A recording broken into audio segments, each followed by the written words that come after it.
El Niño ప్రభావంతో కరువు ఛాయలు కమ్మేస్తున్నాయి. వరుణుడు కరుణించటం లేదు. జూలై సగమైన చినుకు జాడలేదు. రిజర్వాయర్లలో జలకళ లేదు. ముఖ్యంగా ఏలూరు జిల్లాలో వేలాది ఎకరాలకు వరప్రదాయినిగా ఉన్న తమ్మిలేరు జలాశయంలో నీటి నిల్వలు అడుగంటుతుండటం రైతులను కలవరపెడుతోంది.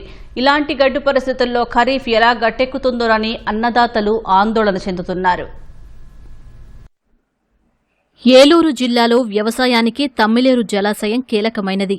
355 అడుగులు 3 టీఎంసీల సామర్థ్యమున్న ఈ రిజర్వాయర్ కింద చాట్రాయి, చింతలపూడి, లింగపాలెం మండలాల్లోని 35,000 ఎకరాల ఆయకట్టు సాగవుతోంది. ఏటా వానలు కురిసి గంగమ్మ ఉరకలెత్తి ప్రవహిస్తూ పంటలను సస్యశ్యామలం చేసేది. ఈసారి ఎల్నినో ప్రభావంతో తమ్మిలేరు అడుగంటింది. ప్రస్తుతం 125 అడుగుల కన్నా తక్కువ నీరుంది. ఏడాది పొడవునా నీటితో కళకళలాడే తమ్మిలేరు ఇప్పుడు పంట కాలువ కన్నా దారుణంగా మారింది. నారుమడులకు నీటి తడులు అందించేందుకు వీల్లేక సాగు ప్రశ్నార్థకంగా మారింది.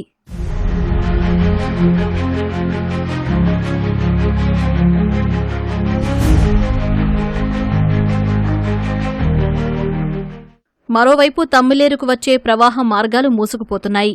తమ్మిలేరు పుట్టుక స్థానమైన ఖమ్మం జిల్లా బేతుపల్లి చెరువు నీటిని అక్కడి రైతులు ఇతర కాలువలకు మళ్లించుకుంటున్నారు. అందువల్ల దిగువన ఉన్న తమ్మిలేరుకు నీటి ప్రవాహం తగ్గి పంటలకు నీరందడం లేదు. ఈ రిజర్వాయర్లో వాటర్ వర్షాధారం మీద ఆధారపడదండి. మనకి చింతలపూడి ఎత్తిపోతలు వస్తేనే నీళ్ళండి. ఒకవేళ వర్షాలకి ఏమైనా వాటర్ వచ్చినా కానీ 1.2 లెవెల్ ఇరిగేషన్ లెవెల్ నుంచి తీసేస్తున్నారండి. ఏమైనా అనాథరైజ్డ్ సాగు ఎక్కువ ఉందండి. దీని కింద ఆథరైజ్డ్ సాగుకి నీళ్ళు ఉంచుతున్నారు. దానివల్ల ప్రాబ్లం అవుతుందండి.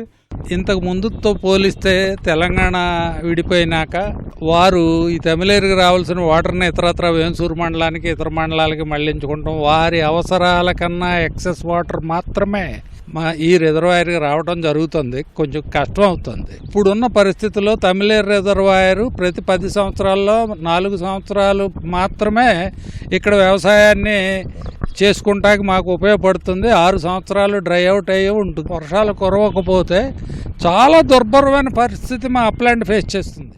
వేంపాడు, చింతలపూడి ప్రాజెక్టు పనులు నిలిచిపోవడంతో ఆ ప్రభావం సైతం తమ్మిలేరుపై పడుతోంది. వర్షాలు కురవకపోతే ఖరీఫ్ కష్టమేనని రైతులు చెబుతున్నారు. నారుమళ్లు పోసేందుకు వెనకడుగు వేస్తున్నారు. ఎల్నినో పరిస్థితులు వచ్చి బాగా డెడ్ స్టోరేజీకి వెళ్ళిపోయి కనీసం చింతలపూడికి తాగునీరు అందించడానికి కూడా లేని పరిస్థితిలో దానికి ఉంది. చాలా గడ్డికాలమైన పరిస్థితి ఉంది. కాబట్టి మెట్టపాలెం ప్రజలకి చింతలపూడి ఎత్తిపోతల పథకం నీరు తీసుకొచ్చి ఒకసారి ఆ ప్రాజెక్టుని నింపితే ఈ 9,200 ఎకరాలకి ఆయకట్టుకి ఇబ్బంది ఉండదు. తమ్మిలేరు కింద ఆయకట్టు వచ్చేసరికి దగ్గరగా 18-20 వేల ఎకరాలకు సాగు ఉందండి. మనం వర్షాకాలం వచ్చేసరికి మనం స్టోర్ చేసుకోవడానికి ముంపు నివారణ కోసం ప్రాజెక్టు ఖాళీ చేయడం జరుగుతుందండి. అట్లాగే మనకి చింతలపూడి ఫేజ్ 2 వచ్చిన తర్వాత మనకి ఆ ఇబ్బందులు అయితే తొలగిపోతాయిలే. కానీ ప్రస్తుతం ఏంటంటే కొంచెం అధికారులు మనకు నీళ్లు ఎక్కువ ఉంచడానికి కొంచెం భయపడుతున్నారండి. అంటే ఈ ఏలూరు ముంపు నివారణకి ప్రమాదం వస్తే కొంచెం ఇట్లా ఇబ్బంది వస్తుంది మాకు అయ్యి అని కొంచెం జంకుతున్నారండి. ప్రస్తుతం ఎల్నినో ప్రభావంతో ఒకవైపు వర్షాలు కురవకపోవడంతో రైతులు తీవ్ర ఇబ్బందులు పడుతున్నారు. తమ్మిలేరులో నీటి శాతం తక్కువగా ఉన్న నేపథ్యంలో వరి సాగు చేసేందుకు రైతులు వెనకడుగు వేస్తున్నారు. రాష్ట్ర ప్రభుత్వం చింతలపూడి పథకాన్ని పూర్తి చేసి ఈ తమ్మిలేరుకు నీరు తీసుకురావాలంటూ కూడా రైతులు కోరుతున్నారు. కెమెరామెన్ రమణతో శ్రీనివాస్, సిటీవీ న్యూస్, ఏలూరు జిల్లా.